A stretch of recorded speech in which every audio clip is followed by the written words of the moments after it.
Dans cette matière à réflexion, on va associer deux concepts qui ne vont pas nécessairement ensemble dans notre intuition. Le concept de rationalité, qui a un bon rapport au réel, la réalité, et le concept de virtuel.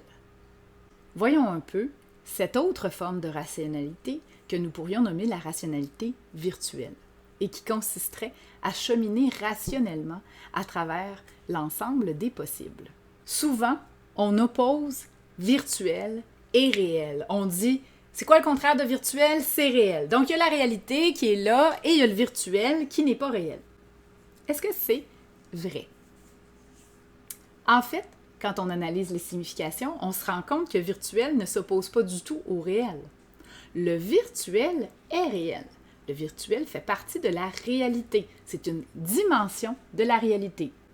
Et d'ailleurs, on parle de réalité virtuelle pour ces environnements informatiques de jeux vidéo, par exemple, avec les lunettes 3D qui nous font des immersions dans des environnements 3D de réalité virtuelle. Donc, ce qui est là, c'est réel. C'est pas irréel, c'est pas une fabulation, c'est pas une invention de l'esprit, de l'imagination. Il y a donc une réalité au niveau, quand on est dans des environnements virtuels, de l'informatique. Mais en philosophie, quand on parle de virtuel, on ne renvoie pas, on ne parle pas des environnements informatiques. Le virtuel est une idée, un concept qui existe depuis bien avant l'apparition des ordinateurs dans notre société. Le virtuel est une dimension de la réalité. C'est l'espace de ce qui est possible, de tous les possibles. C'est l'espace de tous les possibles dans le réel. C'est pas l'espace de tous les impossibles. Donc, c'est ce qui est virtuel, c'est ce qui est possible dans la réalité. Il est possible que vous vous leviez pour aller à votre cours ou il est possible que vous restiez couché pour aller à votre cours.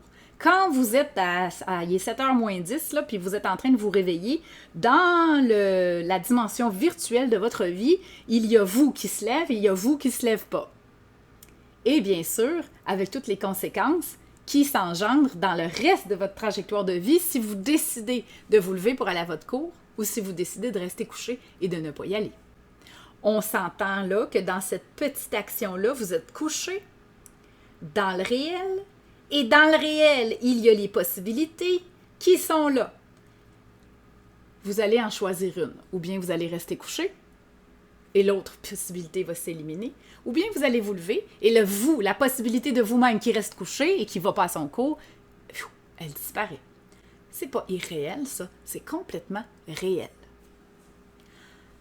Donc, il ne faut pas penser que le virtuel est un espace de ce qui est impossible ou irréel. Ça ne veut pas dire ça. Le virtuel, c'est l'espace des possibilités. On va dire l'espace des virtualités. Qu'est-ce qui est possible? Et parmi ces possibles, il y en a seulement quelques-uns qui vont devenir quoi? Qui vont s'actualiser, qui vont devenir actuels. Ce mot, donc, quel est le contraire de virtuel? C'est le mot actuel. Avant d'aller du côté actuel, voyons quelques définitions du virtuel. Prenons la définition étymologique. Virtuel provient du latin virtu. Et ça signifie potentiel, possible, en puissance ou pouvoir. Alors, on va dire, ça, c'est la dimension actuelle. Et ça, c'est la dimension virtuelle. Alors, on est toujours en même temps dans les deux dimensions. Il y a ce qui est là, ce qui est actualisé, et il y a les possibilités. Alors ici, vous êtes couché dans votre lit, vous pouvez rester couché, vous pouvez vous lever, ou vous pouvez vous lever en retard. Hein, c'est toutes sortes de possibilités. Et vous arrivez en retard à votre cours, ça vous amène à certaines conséquences. Vous vous levez, vous allez arriver à temps à votre cours, c'est d'autres conséquences. Et vous ne vous levez pas et vous manquez votre cours, c'est d'autres conséquences. Et là, vous cheminez, vous êtes là dans votre vie. Et à chaque instant, il y a en fait une infinité, on va dire une infinité de possibilités qui sont là. Laquelle va s'actualiser? Quelles actions est-ce qu'on va faire? Qu'est-ce qu'on va choisir? Donc, parmi tous ces possibles, comment s'orienter? Comment se retrouver? Ça prend de la rationalité, ça. c'est la rationalité virtuelle. Dans tout ce qui est possible, dans ce qui est en votre pouvoir, que vous pouvez faire ou ne pas faire, qu'est-ce que vous allez faire? Qu'est-ce que vous allez rendre actuel? Une autre définition qui provient du Moyen Âge, c'est pour vous dire que le mot virtuel, ça fait quand même longtemps qu'il est là. Qui n'est-elle qu'en puissance, qui est à l'état de simple possibilité? C'est fascinant de réfléchir au fait que nous sommes une simple possibilité. Vous existez. Vous êtes né, vous avez été conçu. Mais il était pratiquement improbable que vous soyez là. C'est-à-dire que vous êtes là, mais vous auriez très bien pu ne pas être là. Il est arrivé, pendant nos discussions du souper, que nos enfants nous demandent « Oh, mais papa, maman, ou si tu n'avais pas fait ça dans ta vie, si tu n'étais pas déménagé à Sherbrooke, ça veut dire que vous ne vous seriez pas rencontrés? » Ouais, c'est vrai. Puis si vous étiez pas rencontrés, ça veut dire que vous nous auriez pas fait. Ouais, c'est vrai.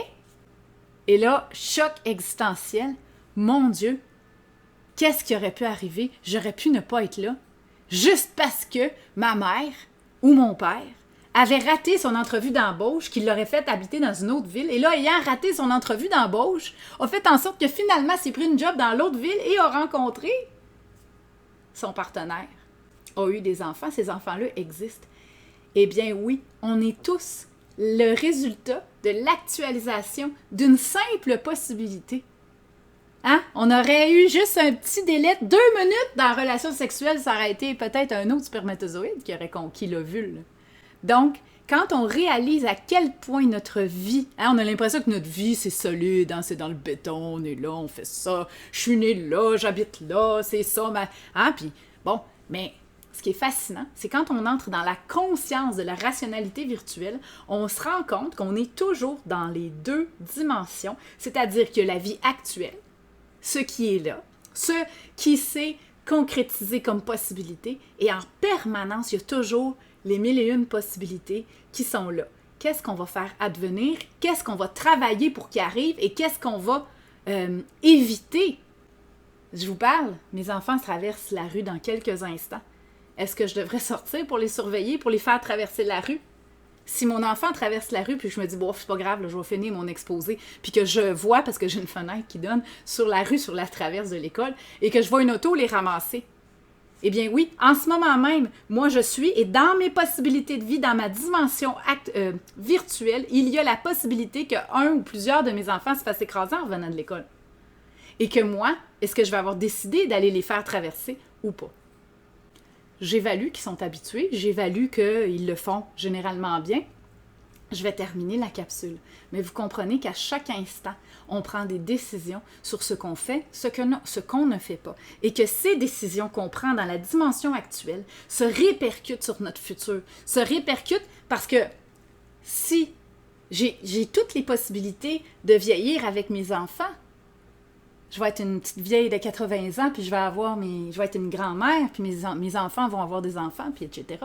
Mais si un de mes enfants s'est fait frapper, toute cette branche de vie qui est là en possibilité, avec cet enfant, elle vient de disparaître.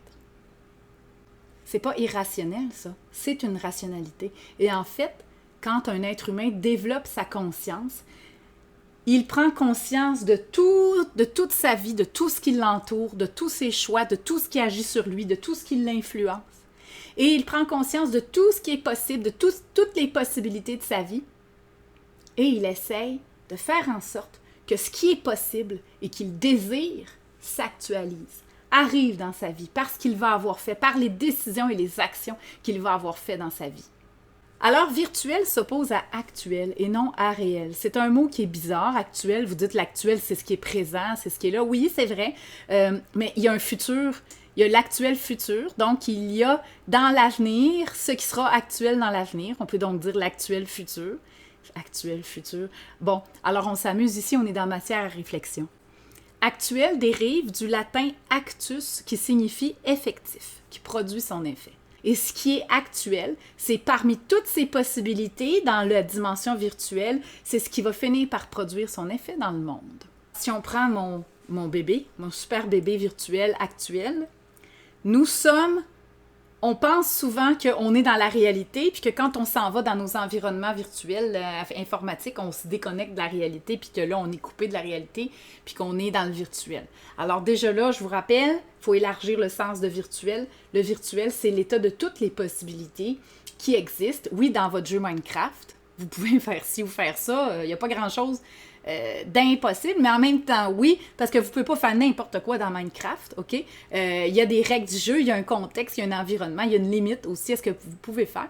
Et réalisons que le jeu Minecraft est un programme qui a été codé réellement. Aux étudiants d'informatique, vous savez à quel point c'est réel, le travail de code. Donc, c'est pas vrai que c'est pas parce que c'est virtuel que ça n'a comme pas de réalité. Ça a une réalité physique, cognitif, et ça prend des ordinateurs, ça prend un support informatique, ça prend des câbles d'Internet. Donc, c'est tout à fait réel, cette dimension virtuelle.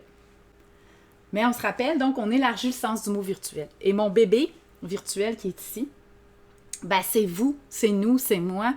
On est là. On aurait pu ne jamais exister. On n'est qu'une simple possibilité qui s'est actualisée. On est toujours en même temps dans la dimension actuelle et dans la dimension virtuelle. J'ai choisi une image avec tous ces chemins parce qu'effectivement, notre vie peut prendre des trajectoires complètement différentes selon les choix qu'on fait ou qu'on ne fait pas. Dans l'actuel, ben c'est la vie, quoi. C'est ce qui est devenu effectif. C'est ce qui a produit son effet. Dans le virtuel, c'est tous les possibles. Je vous donne un dernier exemple où vous allez voir qu'on est comme un électron quantique dans 2 états en même temps en permanence. Vous sortez vendredi soir prochain. Vous prenez un verre, 2 verres, 3 verres, 4 verres. Trop de verres pour prendre votre voiture. Vous avez les clés de votre voiture dans les mains, c'est fini le party. Vous habitez à 45 minutes à pied de là. Ça ne vous tente pas de revenir à pied. Vous n'avez pas de lift. Vous prenez vos clés, vous mettez vos clés dans la serrure de la voiture pour débarrer la porte de conducteur. Pause. À ce moment-là, actuellement, vous êtes en train de faire quelque chose. Ouvrez votre porte. Ça vous amène dans au moins 2, mais on va en nommer que 2 trajectoires de vie dans la dimension virtuelle qui s'ouvrent à ce moment-là. La trajectoire de vie où vous revenez chez vous, puis vous n'avez pas frappé personne, puis vous n'avez pas fait d'accident, vous vous couchez. C'est probablement ça qui va arriver. Mais vous vous retrouvez dans votre autre vous, l'autre vous virtuel, votre avatar virtuel qui, lui, va frapper quelqu'un parce que les facultés affaiblies, vous n'avez pas eu le temps de réagir comme il faut. Et vous vous retrouvez dans un pétrin monumental à avoir créé la souffrance, blessé quelqu'un, peut-être tué quelqu'un, et vivre avec ça pour le restant de vos jours. Vous écoutez des publicités, quand on conduit, quand on boit, on ne conduit pas. Mais dans le fond, si dans votre vie, vous exercez cette rationalité virtuelle, vous n'avez pas besoin d'une publicité qui vient vous dire quoi faire ou quoi ne pas faire. Vous êtes là et vous vous dites, ouais, là, si je continue mon affaire, j'ai mon avatar virtuel moi-même qui va se ramasser vraiment dans le pétrin pour toujours dans ma vie, là. Je vais-tu prendre une chance pour faire une niaiserie de même, là? OK, je vais marcher, je viendrai chercher ma voiture demain.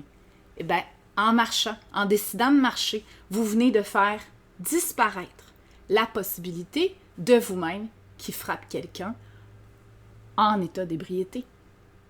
Vous l'avez juste éliminé des possibles.